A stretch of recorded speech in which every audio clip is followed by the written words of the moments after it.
Hey, you guys, we are live. Welcome back to Conversations with Allieetoile.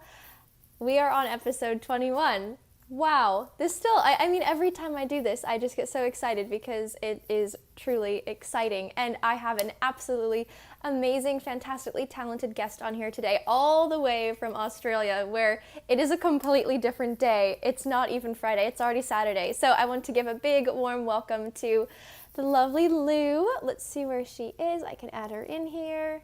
She's an artist with the Queensland Ballet.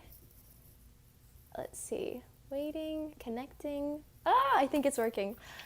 Hi, Lou. Hey, Good morning to you. thank you. Well, thank you so Yeah, I had much. to double check with Ali. I was like, wait, is it Saturday for me? Yeah, oh gosh, it's crazy, the time zones. I mean, I think we figured it out. It was like 17 hours apart or something like that. I mean, Yeah, or 15 yeah, maybe, was something it? crazy. I don't know. Well, anyway, I want to thank you so much for being on Conversations with allieetoile. I'm so excited to have you on here, and it's literally been years since I've seen you It has, last. So yeah.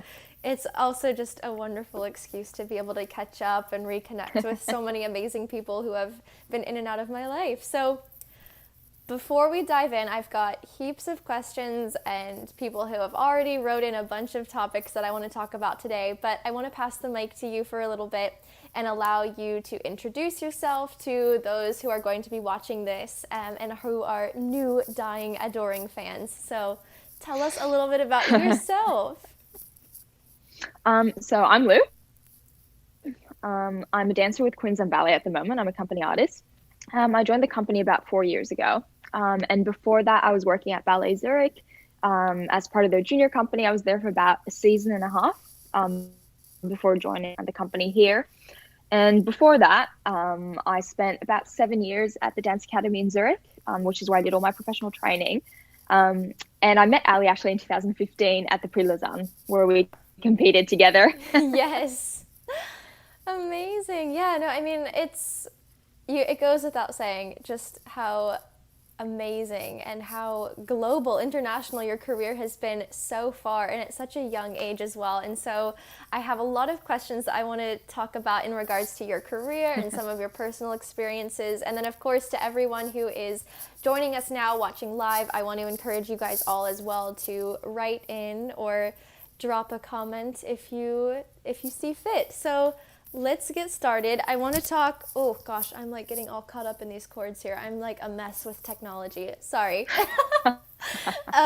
So the first question being, obviously this time right now in the world is just, it leaves me speechless. It honestly, and everyone who I've had on here so far, it's just we've all been under the agreement that it's crazy right now. This is really hard to understand what's going on. And I was wondering if you could talk a little bit about what you personally are doing right now and what's the current situation with Queensland Mhm. Ballet. Yeah, absolutely. So Australia obviously kind of lagged behind the rest of the world. I guess sort of reacting to it. We kind of watched how it was evolving all over Europe and then the United States. And then obviously, restrictions started happening here too. So we've been at home for, I've lost track, but I think this is our third full week away from work. So it basically started with mass gatherings in Australia being banned. So Sure. it's a shame because we were about to head into theatre for our 60th anniversary gala performances. So it was a really big evening. The whole company had rehearsed so many different pieces from former directors. We'd all worked on etudes really hard. We were all really excited to be performing. And a week before, we got told, hey, shows are called off. But we Yeah. kept going into work, and everybody was kind of in a bit of a kind of a weird space. We didn't really know what was happening. We didn't know what we were rehearsing for anymore because we had an upcoming tour to Melbourne with Swan Lake, and we were rehearsing that, but we kind of had a feeling it wouldn't happen either. So then, about a week later, our director spoke to us, and he said, we worked so hard to finally get the company to Melbourne, but we're going to have to cancel that too, because they're shutting down their theatre. So we kept rehearsing for a season coming up after that, which was Dracula by Christoph Pastor. And same thing, we all kind of rehearsed it, but we weren't really sure what was going on, if we'd ever put it on stage. about a week into that, we got told, guys, we're sorry. There's no chance that we'll be on stage in May. Yeah. So it was really disheartening. And I think a lot of people were in a bit of a, I wouldn't say unmotivated, but it kind of felt like everything we were working towards was getting taken away from us bit by bit. And then obviously a couple of weeks ago, we got told, we're going to need to follow the restrictions that have been put all over the country. So you guys are going to have to work from home. So it was an adjustment. And I think the first 2 weeks were a bit hard, at least for me, just finding a routine, figuring out what worked for me, what didn't, for our staff too, figuring out how to work with us online. But, that having been said, QB was absolutely incredible the way they took care of all of that. I've been watching all of my friends overseas dance in their kitchens or their balconies, living rooms, whatever, with no flooring, using a flimsy chair. And literally the day we were told you guys are going home, our stage crew cut up slabs of target for us to take home. That's amazing. And then we got surprised a couple of days later. Yeah, it was incredible. And we didn't really think that much of it, but as I, rolled out my little target at home and it had a little note from our stage crew saying, stay safe. Like, oh my goodness, we've literally been told to go home 2 days ago and they've already done all this for us. We were even given ballet bars. So our production team made us bars. That's amazing. And they've taken such good care of us throughout. Our head of medical staff sends us an email every single day with a suggested routine. Our other physios have made up videos for us. So, Pilates, hit outs, and they've uploaded them to YouTube for us. Our staff has filmed classes, and we do a once a week Zoom class with the entire company on Fridays. So they've really, really done everything they can to make us feel like we're still a part of something, which has been incredible. Yeah, for sure. Yeah. No, I know it's been an adjustment, and I think it goes without saying across the world, how much, and this is something that I personally experienced too. I didn't realize how much it meant to me just to be able to have someone standing next to me at bar until now. Absolutely. And I'm lip syncing on my own now. No, it's really like, it's amazing because you see the absolutely incredible output of dedication and love and commitment to this art form and to each other through this trying time. So it's been interesting to see, and even more interesting to talk about, because not a lot of, and this kind of segues into the next topic, not a lot of dancers, not a lot of people in the world find it easy to talk about the not so good things. It's so easy to post a picture online and talk about, oh, this is so awesome, or share with someone the good news, but we don't always broach the topics of the things that aren't always perfect or aren't always wonderful in our life. And obviously this is a time where it's affecting our career, and it's affecting us not only as Allie and Lou the ballerinas, but Allie and Lou the people, who are just as important, if not more. Always it should be more personally, being a happy, healthy person is what contributes to being a happy, healthy dancer. So in that umbrella category of, mental health, mental well-being, in this time right now, where are you drawing your source of strength and optimism and, having a good outlook for? Because it's very easy for us to kind of, and I have, like, the first week I got home, I just kind of, I sat down and cried a little bit, because I was like, wow, like, what am I going to do? We also, ironically, were in the middle of, Swan Lake, and we were doing our tours, and we got home from one, we were packing up our bags, getting ready to go to the next, and just kidding, you're actually packing your bags to go home. So that was a big thing. I got home, and then I just kind of sat here and was like, well, of course I'm happy to be with my family, but what now? So what can you tell us about your mental outlook? How have you been coping, and what advice or what wisdom could you share to younger dancers or other dancers around the world who might be feeling a little bit unmotivated or a little bit, uneasy at this time? Absolutely. So I'm one of those people who can't sit still, and I always have a million things going on, to the point where sometimes it's actually not productive. Like I'm trying to do a million things at the same time, and it never happens. So I never have a shortage of things to do. A lot of people are like, oh my God, what am I going to do with the entire day? I'm going to be so bored. And I was like, I got plenty of things to do. I can keep myself busy. And all my friends who know me well know what I'm talking about. So the first couple days, we were sort of still in limbo between some of us were still going into work to film videos for like all of QB's online platforms. Some of us were still choreographing some pieces to send out as sort of video messages to donors, things like that. So super busy. It was like a frenzy of, what's going on. And, I was exhausted, but I was kind of running on adrenaline. I was like, this is a weird time, but we're trying to get all this stuff done. So I'll be okay. Mm-hmm. And it kind of hit the second week when all of a sudden I wasn't going into work anymore. I was like, okay, I really need to sort myself out now. And just finding a routine. So I'm used to getting up really early in the morning. And I was kind of like, well, I'm up so early now, but I don't have to commute to work. I don't need to drive to the gym. I was like, I'm just locked in at home all day, and all of a sudden I have all this time. And I think I spent a lot of it not being productive. And there's so many online classes, workouts, lives that you can watch. I got a bit overwhelmed. I was like, I want to watch it all. I want to do it all, but I can't. Yeah. So I was really struggling to figure out what worked for me. And there were a couple of days where I just had a complete meltdown. I was like, I have all this time now. I should be doing so many things, and I'm not getting anything done. Mm-hmm. And my boyfriend was like, well, just let yourself be for a few days. He's like, this is unusual for everyone. Everybody's running at half capacity. It's like, Lou, just chill out. Just actually don't do anything. Yeah. And I kind of let myself for a few days just, do what I needed to do class, work out, go for a walk just to be outside a little bit. And then the rest of the time just kind of organize myself. And I think that's the most important thing to keep in mind is this is a situation that's never happened before.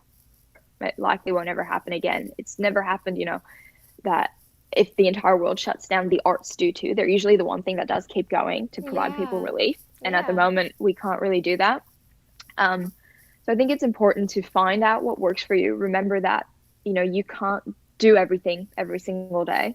You might be able to do 2 different ballet classes on one day, and do somebody's point workout and do this, do that, but you don't need to do it every single day. And I think for younger dancers, it's really important to stick to the routine that your teachers or your schools are giving you. There's a reason why they're telling you to do that. Yes, it's great that you can follow along with company dancers classes, but what they're doing doesn't necessarily work for you. So if you need guidance, reach out to the people who usually do guide you. Even if you are isolated, whether that's alone or with your family or friends or whoever, do reach out if you need it, because people are still there. They're still going to listen. They're still going to help you out. I love that. I think we can still talk to each other. Yeah, no, I think that is so relevant and so important too, because it is very overwhelming is a perfect word. It's a perfect word to describe. Just, and it's humbling as well to see all of the amazing people in the world who are offering their time and offering their knowledge, but going about it in a healthy way, a smart way, and a way that's very mindful to you and your own independent needs. Because something that we've been talking about on this series is that you are the only one who's going to take care of you, and not to discount support from others and mentors and family and friends, but at the end of the day, you are the only one who knows what you're feeling, what you're thinking, what you're going through, and it's up to using those tools that we get from those mentors and guiders in our lives to be able to navigate this path, albeit unknown, the best that we can. So that's so relevant, and I'm really happy that you mentioned that. And I do want to tie that into another topic, and someone actually just sent in a question. I've got my computer here right now, so I'm just kind of like referring to here. But it's amazing because someone is basically asking, and again, this is kind of a general question, but, company members, we've kind of got it figured out in the sense that we know how to keep going right now. We're figuring it out every day. Of course, there's going to be trial and error, but we know we're going to be getting back at some point, and we know what that routine looks like. Now, for someone who's a student or maybe in that pre-professional time in their training, there's a lot of unknowns. Maybe there's a lot of dancers out there who were trying to audition this year and now can't. Or maybe there's people who have, quote, graduated or will be graduating this year and are in a position now where they are ready to advance their career, but this season, obviously, of auditions is not one for us to be successful with. So what advice can you give to people in a place where they don't know what they're going to be going to next, and what can they do in the meantime to continue on that path of moving forward in your career trajectory. Absolutely. I can't imagine what it would have been like so thinking about for example, my graduating year to have been cut short just now, would have been absolutely overwhelming. Like I think of the kids that are at my school that I went to, and I'm wondering what they're actually doing, how they're trying to pass their final exams. Yeah. You would hope that, thinking of how the seasons work in Europe, you'd hope that by the time March rolled around, March, February, you'd sort of know where you were going, hopefully already had a contract signed. But I know for a lot of dancers or a lot of students, reality is you're not getting anything until maybe May or June. Companies do wait a long time until they know if they can offer you a job. Yeah. So I can't even imagine what that situation feels like for them and the distress that a lot of them might be in. So my heart goes out to them.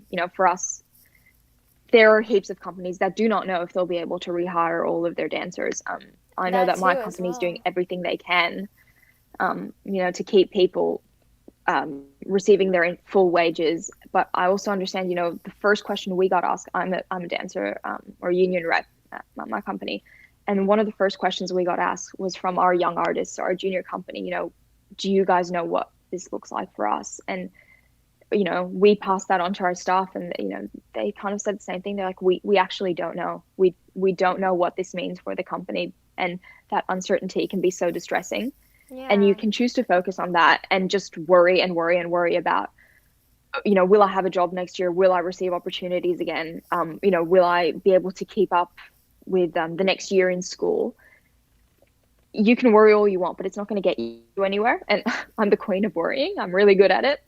And so I'm in the wrong place to give advice. But all you can do is take it a day at a time. So whatever you choose to make your routine at the moment, whatever you choose to work on, yes, you can't be in the studio rehearsing variations. Yes, I'm sure, some dancers have missed out on things like YGP happening, which is what they've been working towards for months. Oh, absolutely. But, it will come around again. Time will keep moving on. None of us know what the future looks like for any job, for everyone. It's a big question mark. So all you can do is go a day at a time. Use this time, to work on some things. Like, yes, I've been doing class on my balcony. I don't have the space to work on my pirouettes and big jumps, but I can work on other things like my footwork, my articulation, my point work, things that usually go forgotten. Or that you're always too tired to do. Just work on those things. Definitely. And also in terms of companies, when I graduated, I had no idea what company life was going to be like. I worked as an apprentice with a company in Zurich for their season of Giselle. So I knew how rehearsals were run, etc. But before that, I had no idea. Yeah. So use this time to watch what kind of things company dancers are doing. This is the first ever that every single company across the world is putting ballets online for free. If that floats your boat, watch them, so that when you come back, when you start auditioning the year after, you actually have something to talk about. If somebody asks you, why do you want to join my company? You can actually say, well, during quarantine last year, I watched this, I watched that. I noticed that your classes are run this way and I like this.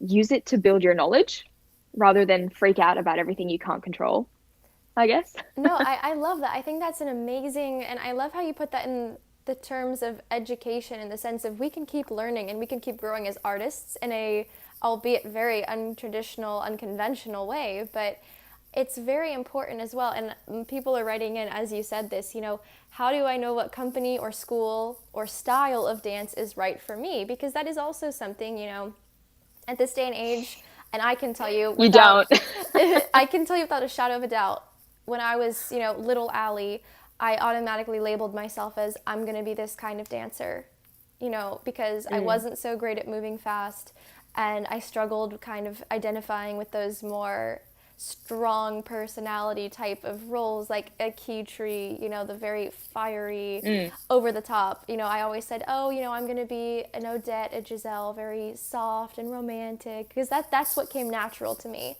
And I kind of, thank God for my teachers and my mentors saying, you know what, unfortunately, if you want to do this, you're going to have to do all of it. So I had someone telling me, like, yes, you can do it all. But a lot of dancers, especially at a younger age too, you kind of fall into, this is what I'm good at, so this is what I need to do to be good in this company doing that. What advice would you be able to share, or what are your thoughts on, because even companies too, there are some companies that I don't want to say unfortunately, because I do think it is, if you have a strength, of course, being able to showcase that is a wonderful thing. But, typecasting and being able to, or not being able to do other roles or do other ballets that would necessarily put you out of your comfort zone. It's kind of a loaded question. I do apologize on that one. That was a very all over the place type of thing. No, so like I said, when I left school, I had this clear image in my head of where my career was going to go, what I wanted to achieve, how fast I wanted to achieve it. And the one thing I do want to say is, when you start somewhere, don't think that the first company you join is the be all end all. You can have in your head that you want to be a dancer in this particular company, but the truth is you might not actually suit it. They might not be hiring when you want to join the company. They might be looking for a tall dancer and you happen to be short. You might end up getting a contract in that company and then realizing that you don't like the staff, you don't like the way class is taught, or you're not happy with the rep, you'd rather dance a lot more. So for example, my personal experience, I joined the company in Zurich. It has an incredible repertoire, especially in terms of neoclassical and contemporary works. They get to do the most incredible ballets. A lot of companies just don't have the budget to do. They do a Killian piece. They actually have usually Killian come in and work with them. They've got new creations every year. So when I joined the company, I'd gone through 7 years of really hard training, and I was a bit oversaturated with ballet. I was like, I don't know, actually, I'm not sure that I want to be a classical dancer. Maybe I do just want to do more contemporary things. So maybe this is the right place for me. And about 6 months in, we did a reconstruction of Swan Lake with Alexei Rotmansky, and I realized that I was in the completely wrong place. We did that ballet, and I was like, I actually still love ballet. It's still my first love. This is what I want to do. This is where I feel comfortable. Sure. And I realized, in my time in Zurich, I was like, I don't fit in here. I feel like I'm not part of this puzzle piece. I was struggling to build any relationship with any of the company members because I just didn't feel like that was my place to stay. Mm-hmm. I felt I was taking somebody else's spot. And I just wasn't quite sure where I'd fit in. A lot of companies in Europe do have a very big neoclassical rep. I just kind of started looking around, and I noticed that in Australia, a lot of the company's reps, both the Australian Ballet and Queensland Ballet, which were the two companies that I was looking at, had a lot of classical ballets. So I thought, you know what? I might as well give it a try. I might as well see if that's what works better for me. Yeah. And I think don't be afraid to leave. A lot of people, when I left Zurich, like, what are you doing? You're nuts. Like, you've absolutely lost your mind. And I had no idea joining Queensland if I'd like it or not. I had no idea what the company was like. I didn't know what the staff was like. Sure. I'd watched a couple of videos on YouTube. That was it. But the minute I walked into the room there, I felt like I fit in. And I stopped looking around. So I think for young dancers, you just have to start somewhere. It doesn't matter. Take whatever. It sounds terrible, but take whatever job feels right to you at the time. But don't, be upset with yourself for having picked the wrong place. You live and you learn. It's so true, and when you say you live and you learn, it's so true because people are writing, well, how do you know? And my screen is truly just like, how did you figure that out? How did you feel? It's what for me it boils down to is experience. You have to live it Absolutely. Before you can have an opinion about it. And unfortunately, you're going to live through experiences and times where it's not always like, wow, I love it and this is perfect, So Absolutely. And it's normal. And even in the right place, you might still have moments where you're like, what am I doing here? This is not working for me. But sometimes you need to, no place is ever going to be perfect. Absolutely. No, even the most successful principal dancer has a shit day every once in a while. Everybody or does. A shit week. Yeah. I mean, and to be completely honest, what we do is it's crazy already. I mean, who makes the conscious choice to go to a studio in front of a mirror for 6, 7, 8+ hours a day and constantly try and find something wrong with us, having our boss, our staff, tell us what we need to do better, and then going on stage and putting ourselves in a vulnerable situation for a lot of people to either love it or not. It's a little, Absolutely. it's a little, Absolutely. it's a little And crazy. it's And we do it because we love it. We love it. It yeah, is a choice. Um, again, it's a ballet is a very subjective art form. I think that's a good way of saying it, or if I could put it that way. absolutely. But yeah, it's I love everything you said about that. And so I want to tie that into as well, insecurities. That's a big thing, that we live through growing up, that we live through in our day-to-day lives, and not just insecurities, but also obstacles, just the Yeah. whole evolution, the whole journey that it means to go from student to pre-professional to professional. There's not always days, like you said, that are perfect, and there's not always weeks where we feel like, yeah, we are just on a roll. It happens, and it's great. You've lived it, I've lived it, but there's also the times that have been just not fun and really difficult. And so what can you talk to, or what can you speak about, those times where you felt super unmotivated, or you felt like giving up, you hit that point of burnout, where you're not sure if you wanted to keep going, or you're not sure if this is right for you anymore, but I've come so far, how can I possibly give it up? Those kinds of thoughts and feelings. Absolutely. I think the first thing, especially once you are a professional dancer and you are in a company, you're sort of in this position of higher ground where there's so many young dancers who are trying to get a job, and they're not succeeding, not necessarily because they're not good enough, because there just are so few dance companies and so many young dancers. So once you do have a job, you kind of always have that in the back of your mind of thinking, well, I'm so fortunate to be here. Yeah. How dare I even not enjoy it?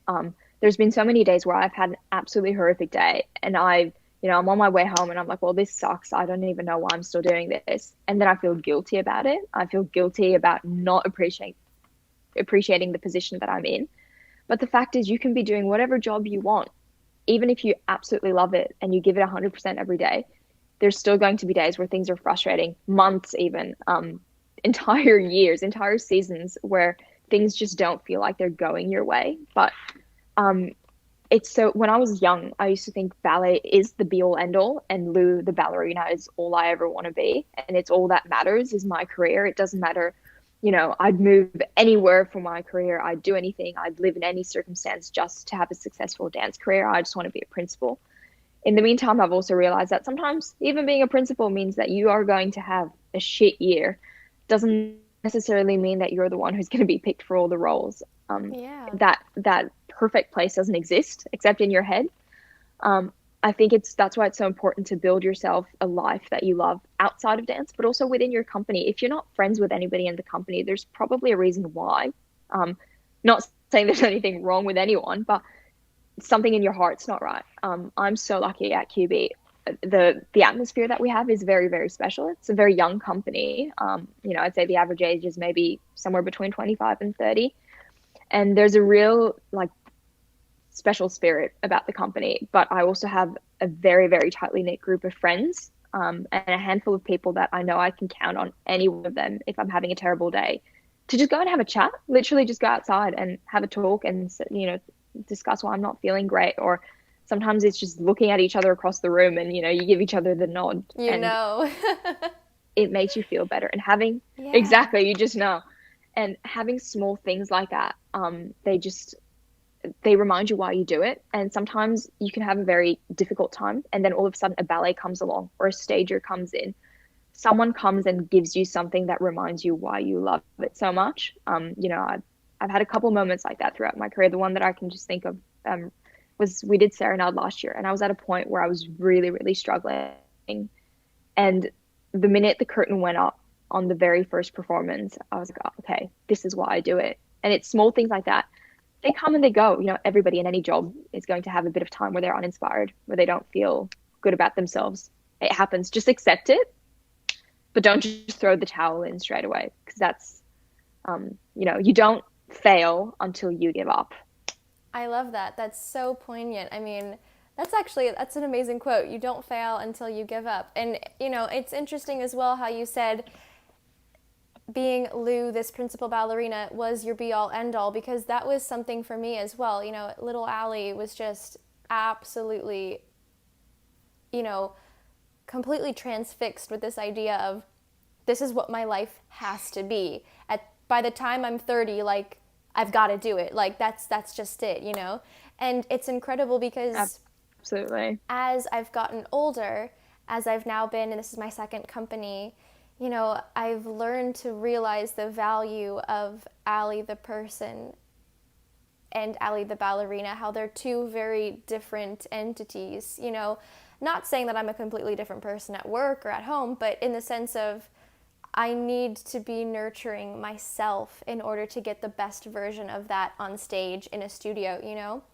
And it's important Absolutely. too because it's something that, you know, and a lot of people are writing this in, and this is basically, I mean, they're taking the words out of my mouth, is just how do you keep that 100% effort at ballet and also take time and take a moment to really pursue, or at the very least entertain what it means to be, you know, who we are when we're not dancing per se, you know, because it's I know for a fact Absolutely. When I was 16 years old, I did not think about a social life. I did not think about going out. I did not think about being with friends, you know. I mean, I just had them in my life because we were doing the same thing at the same time. So it just worked that way. But as I'm now 22, I'm realizing, like, I didn't just choose this company because I love the rep and I love the directors. I also chose it because I love the country, I love the city, and I could see myself having a life here. So how is, you know, again, what can you talk more about, you know, again, just that, the whole circle of being the person and nurturing whatever other, again, lifestyle habits, desires for yourself, you know, how is it important, even when you are at a young age, how important is it to be realizing those things as you go forward in your career? So I think for me, the last 4 years of my studies, which is when I started competing, I started, really working towards making ballet my profession in a couple years. From the age of 13, pretty much, it was basically like I'd entered a convent. I had no social life, but I also had no time and energy for it. Like, you can't physically go to school from 7 a.m. when, our school work started to sometimes 7 p.m. when I was rehearsing for competitions later in the evening. You just don't physically have the energy to do something else. And that's fine. And I graduated at 17. And then all of a sudden I joined the company where everybody was like, oh, we got a long break. Awesome, cool. I'm going to go home flat. And I was like, sorry, what? Like, all of a sudden you go from having this jam-packed day where you're constantly exhausted. All of a sudden you've got all this time, and also nobody cares about you anymore in the company. I mean, not cares about you. That sounds really harsh, but it's sort of sink or swim. You're responsible for teaching yourselves the ballet. In some companies, you're responsible for actually rocking up to class because class isn't actually part of your working hours. You have to motivate yourself. Chances are you're going to be an understudy for your first year, and you're just going to be thrown in left, right, and center. You're not going to be given opportunities necessarily. And you have to accept that it's not you not being good enough anymore. It's just that there's a hierarchy. There's people who've been in the company for 20 years before you. They're going to come first, and you have a lot to learn. You come out of school thinking, I know so much. And then you join a company, you actually know nothing. There's so much to learn. Yeah. But anyways, aside from what you have to learn inside the studio, you also have to learn how to be a person outside of it. And it took me a long time. I went from having my little, 7 really, really close classmates at school. Like, we were all like sisters. And some of them I'm still very, very close to today. All of a sudden, they all moved away. They stopped dancing, or they went, to other countries. And I was on my own. And I was struggling to find ways to fit in with the company there. And it takes time. You have to give yourself the time. You have to latch on to the people that you get along with. Australia is a very easy place to do that because the company, speaking of QB, everybody's young, everybody's friendly, everybody chats with each other. But you have to make a conscious effort at the beginning to talk to people, grab a coffee with them. If you have any interest you've had outside of school, whatever that is, be it painting, singing, gardening, I love plants. Give yourself the time to actually enjoy that, rather than think that you need to constantly spend all your time in the studio. It sounds really bad because it sounds like I'm telling people to not do anything, but learn to work how a company works, not a school. And that will actually give you the time and the ability to create a life for yourself and make an Absolutely. effort to meet people outside of your work too. Because ballet is a very incestuous and very sort of separate from the world It's like a entity. bubble, a little bubble. It Yeah. really is. It really is. And you realize when you meet people outside of it, they're always going to be fascinated by it. I say it all the time, but I've had one person my entire life when I've told them, oh, I'm a dancer, go, sorry, what? Everybody else wants to know all about it. Yeah. So make the effort also to meet people outside because it enriches your life. But I understand that while you're at school, you've got no time for anything else. That's completely normal. We've all been there. It's, and I wanted to point out something too, when you were mentioning, make the time to meet your coworkers, make the time to give yourself a chance to meet people and engage with them. But it's often daunting to do that because I want to just make this, completely Mm, be transparent on here and say, like, it's hard. I joined Houston Ballet at 17, and it's hard to sometimes relate or be on common ground with your colleague who is 27. It's a absolutely. different Absolutely. life experiences, and what I had in my life at 17 is wildly different than what I have in my life at 22. And living through those years in a company and living through those years just as myself, it's really, it was something where I was like, I'm finally starting to get this now, Absolutely. And I mean, it depends what company you're in. Oh, Like speaking absolutely. from my point of view, Queensland Ballet is such a young company. Everybody's pretty much the same age, sort of at the same place in their life. Like, yes, I look at some of our young artists now and I'm like, what? You were born after 2000? And it blows my mind. Yeah. And I feel old. But, they're still sort of in the same age range. Whereas when I joined the company in Zurich, some of the dancers were close to 40, but that doesn't mean that you can't be friends with them. Oh, for sure. Yes, it can be very awkward, and it's a fine line between chatting with them and being, that young kid that just goes up to anybody and has no respect and doesn't, just talks to everyone. But a lot of people, if you just, have a friendly conversation with them, they're actually so much more open than you think they are. So don't be afraid to talk, just do it in a respectful way. Absolutely. And I want to piggyback onto that and say, like, some of the relationships that I've built, even in, with Houston Ballet, now Birmingham Royal Ballet, like, it's been absolutely fascinating because some of the conversations that we have more often than not, when I was that new girl, when I was the baby walking into the, absolutely no knowledge, Mm, some of the most amazing conversations come from a place of advice saying, I've been there too, and it gets better. It will be okay. And having, absolutely. Everybody's been there. Everyone's been the yeah, new kid.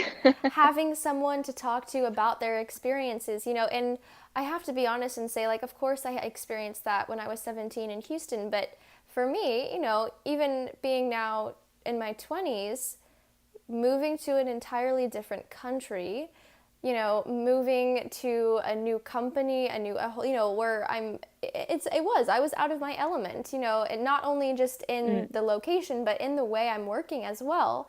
And, it was really a big thing for me where I was able to seek the advice and the wisdom from some other dancers who were, a foreigner abroad and not having literally anybody there at all and figuring out how the way things work over there. Like, just from a lifestyle standpoint, like someone told me, oh yeah, you have to get a TV license in the UK. And here I was watching TV without no TV license. And then the next week I got a note saying, you could be criminally prosecuted for this. I mean, not criminally, but like, it's a logistics thing over there, but it's, just yeah, having someone saying, you're going to have to get a TV license, like little things that are life things. It's important to be able to relate with these people because they made a very similar life choice as you did, most likely at one point. So use your tools wisely and being able to connect, whether it's especially, through a screen right now. I think it's an amazing asset that we're all able to have access to right now.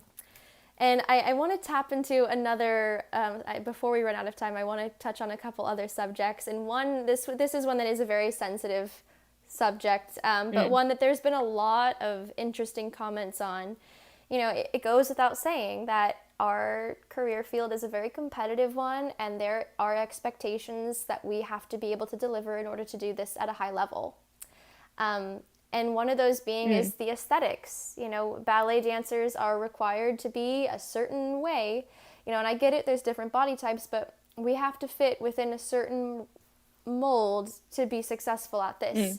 And it's hard as a young girl, young boy, going through puberty and growing up and looking in the mirror one day and just thinking, wow, this is, you know, don't even need an Instagram filter. And the next day just walking in and wanting to just put a bag over yourself because things are changing and it's really difficult. And newsflash, things still change even when you're past that and when you're in a company. So I wanted to get your opinion. I wanted to hear your thoughts on having a healthy body image within a very, very competitive and a very aesthetic art form. Yeah, it's a very sensitive subject, and it is for me too. You know, anybody who grew up with me knows that as a teenager, I had severe eating disorders well into my late teens.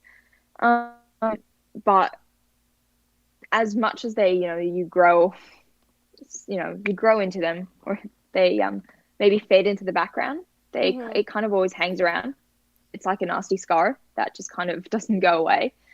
And it is something that's always in the back of your mind.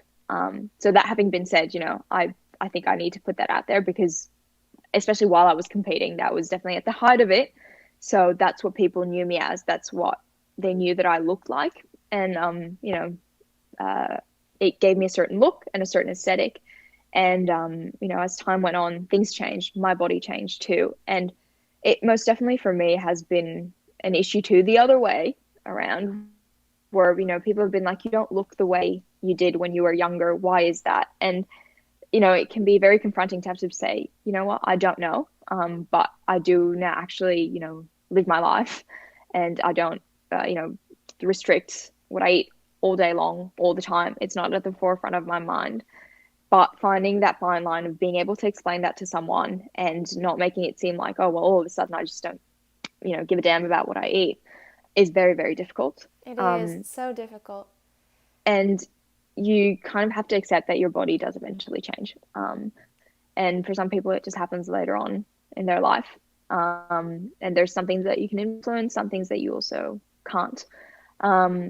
I have a very obsessive personality. I love working out, and I'm a certified personal trainer, so obviously know how to train, but certain ways of training don't necessarily work with a certain body type. And I've made my mistakes there too, where, you know, I've been told that my physique was too athletic, too muscular, not fit for what I needed to do. And that's okay. We need to accept that our job does require a certain look. And if you can't maintain it, that is an issue. But it's such a difficult subject to talk about and it's so individual. At the end of the day, you need to do what's right for you, and what is healthy for one person isn't for another. What works for one person doesn't work for another. And I think the fact that everything's online nowadays, you can see what people look like. You can see, you know, I mean, how many what I eat in a day videos are there, or, you know, like random recipes that people will share, God knows what. And I have to take and leave whatever works for you. And I think we do need to accept that a big part of this industry is riddled with some kind of issues somewhere, along with whether it's eating or body image or, you know, just bottom line mental health, because dance attracts and breeds perfectionists. There's no other way of putting it. You're putting a bunch of kids who want to achieve only their best in front of a mirror every single day, and you're asking them to point out what's wrong. That is going to have effects. But it's always going to be a sensitive subject, and it's a very difficult one to talk about because you don't want to affect someone in a way that you shouldn't. Yeah, absolutely. And, you know, I want to also point out, because I think that this is very important, you know, this is something, again, you mentioned mental health, and this all kind of ties back into the mental health aspect, but why do you think it's so easy? You know, I will use myself as the example. There will be days where maybe it's after a performance, maybe it's after a tour, or maybe it's just a rough class, where I will be with my colleagues, with my friends, be like, my foot today is just not having it. I can't jump, or whatever, head to toes, maybe there's a day where just something isn't right, and we're all vocal about it, and we're able to talk and sometimes joke about it. Like, I'm going to be in a wheelchair by the time I'm 23, whatever. But why do you think it's so difficult for us to be able to talk about what's going on up here? Again, I know, and some people are already saying, fear of being reprimanded, or fear of not being able to be related or understood. But in your own mind, in your own mindset, why do you think it's something that is such a big issue in the ballet world today? Because it is, and even extends further out of the ballet world. There's so many things, there's so many people that, and I think it is partly because, like you said, it's just our nature. We're so disciplined and we're used to going into that workload. But why is it in a place now where it is, where we can't be more open and talking about it? I think it's because, this is not just answers, this is people in general. I think we all have that mentality that I'm the only one struggling with this. And it's only when you start talking to someone about it that you go, oh, wait, you thought the same thing. I've had that a couple times with myself.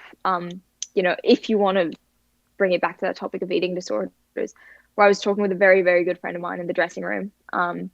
And we were talking about something related to food. And, we were just chatting about it. We have this very similar past and we have very similar personalities. And we looked at each other and we're like, wait, you do that too? Oh, you think the same thing? Oh, you feel like that too?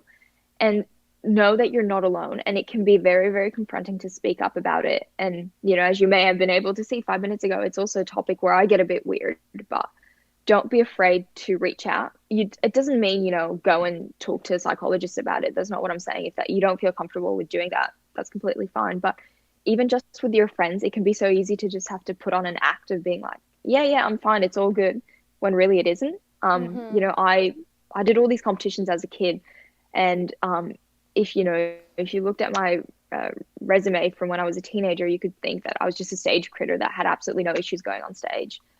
Truth is, I was riddled with stage fright. I was about to give up because I hated going on stage. I got so nervous, and I didn't know how to handle it. So I saw a performance psychologist, and I just talking about why I got so nervous helped me overcome it, because all of a sudden I could see what was going on in my head, and talking to someone, it all made sense. Yeah. And it's given me tactics on how to deal with that. And sometimes it's just little things that can help you identify what's wrong. Sometimes you don't even know, you just feel yuck for no reason. Yeah.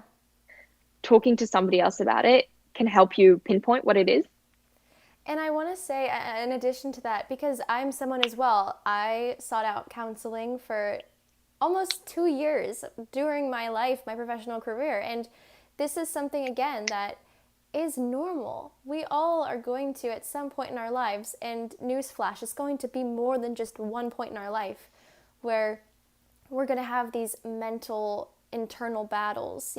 Again, some may be greater than others, and they will present themselves in many different ways and in many different shapes and forms, but it's part of life, and that's what makes you your own person, and it's not what we do and Absolutely. letting those things tear us down and be negative. It's how we use that, and are we able to step back and identify that, yeah, this is something that's not helping right now. And again, there's several different ways that we can all go about moving forward, getting put back on the right direction. But I think probably one of the strongest tools that I've ever learned is being able to identify when it's not okay. And if you're able to do that, absolutely, you're already on the path going forwards, because it is. And just bringing it back from the ballet standpoint, when something isn't right, you know it. You can feel it. You can sense it. And you have to trust that. You have to trust yourself. And in those good times, when things are really well, having that trust and having that confidence and knowing yourself and knowing where you're at, that's only going to help you. It's only going to make you stronger. And it's going to give you leverage in the sense of when that time happens again, you'll be able to see it coming. It's not just going to show up and completely shock you like, oh my gosh, I've never felt this way before. This has never happened. and you'll be able to Yeah. have those Yeah. tools and those life skills to be able to address it. Like, yeah, okay, that wasn't good. Let's not let it happen again. And, I want to encourage, and this is something that you said as well, how important it is to have people. I'm not saying your father, your mother, brother, sister, it could be a friend, it could be a colleague, it could be a boss, someone who is a authoritative figure in your life. As daunting as it may be, sometimes those are the best people to speak to because they have lived through what you're living in your career. And more times people forget that, and this is something I've learned from my artistic director, Carlos Acosta has said to us, I don't do this because I want to be in charge. I don't do this because I want to create people's careers. I do this because I want to help them have the career I did. And that encompasses the good, the bad, the otherwise, Absolutely. I think No, and I it's, think it's also important, we always talk about reaching out, but I think sometimes it's also about if you can see that somebody's struggling, whether it's one of your friends or even just somebody else, even just asking them, are you okay? Um, it, is there anything I can do? Do you want to talk about anything? Sometimes it actually gives them in their mind that it's like this okay to talk. yeah, Sometimes some people just have a tendency to bottle things up and not feel like they can talk to anyone about it. But knowing that somebody actually cares and somebody's actually asked, hey, do you want to have a chat? Do you want to go for a walk or grab a coffee and talk about something? Even if it's somebody you're not really close with, can sometimes be really, really helpful. So kind of also keep that in mind the other way. It doesn't always need to be the person who's in pain or who's struggling that needs to come absolutely, and ask for help. Sometimes just absolutely. offer it. And if they don't want it, they'll just say no. So it's the worst answer you can get. Yeah, no, and even then, a no isn't a bad thing. In fact, it's normal in our Mm-mm. careers because we hear a lot of no's and a lot of rejection before we hear yeses at Yeah, times. So don't internalize things too much. Don't beat yourself up over it. There's it's normal and it's okay. I think that's an important absolutely. thing. Now, before we run out of time, I do want to address something that I think is very interesting, and I've been asking all of my guests on here so far because it's really produced some amazing thought and amazing insight. And, we've touched on this slightly, stereotypes, stigmas within the ballet world. Mm. But this is something, I'd love to hear your point of view. When we all get back to normal, when we're all back in the studio stage, respective working arenas, what is one part of the ballet world that you would love to see change or that you would love to see more care and attention brought to? Um, Two things. One of them is that, dancers have a tendency to feel like they're not good enough and what they haven't done is enough. More often people will come off stage or walk out of the rehearsal and, you'll tell them, oh, hey, good job. And they'll just point out all the things that they haven't done right. And I'm Mm-hmm. most definitely guilty of that too. Or the staff will come and talk to you and they'll say, hey, well done on this. And you're like, oh, but did you see me mess up that? And I think that maybe this time away from the stage, away from the studio where we've all struggled to work on our own, maybe have people take that time to think about what they're actually good at and what they contribute to the dance world. That is really important. It can be so easy to feel like you're not important if you're not the principal of the show. But every single person, whether it's on stage or off, whether it's a dresser or a techie or one of the core dancers or an apprentice, everybody somehow works together to make our universe work and to show more appreciation towards that. And, rather than think about next time we're on stage and you're like, oh, the floor was slippery over here, actually Yeah, appreciate the fact that somebody's gone and cleaned the floor before and made sure that you were going to be safe. Just those small things that really often go forgotten. Just absolutely. be more appreciative of them. The dresser that's handing you a tissue because your nose is running because you've been sweating on stage, actually excited about the fact that there was somebody there because for now so long in our career, there's not going to actually be anybody there or any performances happening, bottom line. Yeah. And then the other one is the sort of stigma around dancers and fitness. I've seen so many home workouts and, young dancers showing their workouts on Instagram or Facebook or whatever. And if I need to see one more person lift a dumbbell with poor form, I will cry. And I've been in that position before, especially as a Yeah. young teenager, where you want to copy what a certain dancer is doing. You want to do this. You've seen that on YouTube and you want to do it. Don't just do it. Seek help because you need guidance to do those things that aren't ballet. And if you're not qualified to do it, you're not doing it safely. So find someone who can help you once or twice and do what's right for your body. Um, the just the amount of tips and tricks I've seen have skyrocketed at the moment, and it kills me. Yeah, you know, it's that's an interesting point as well. It's been so overwhelming and so wonderful to see so many people offering, like you've said, live classes and all these different tips, tricks, life hacks, ballet hacks, but going about Yeah, it informed and educated, because that is one thing, you know, as a young student, exactly. we're so used to being guided, and when you're at home, you don't have that. So I do want to even just add on to that, be smart, seek guidance.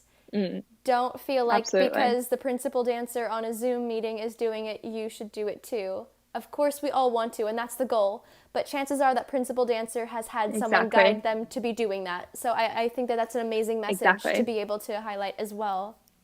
And If you've seen something yeah, that you're interested in, show it to a teacher first, or a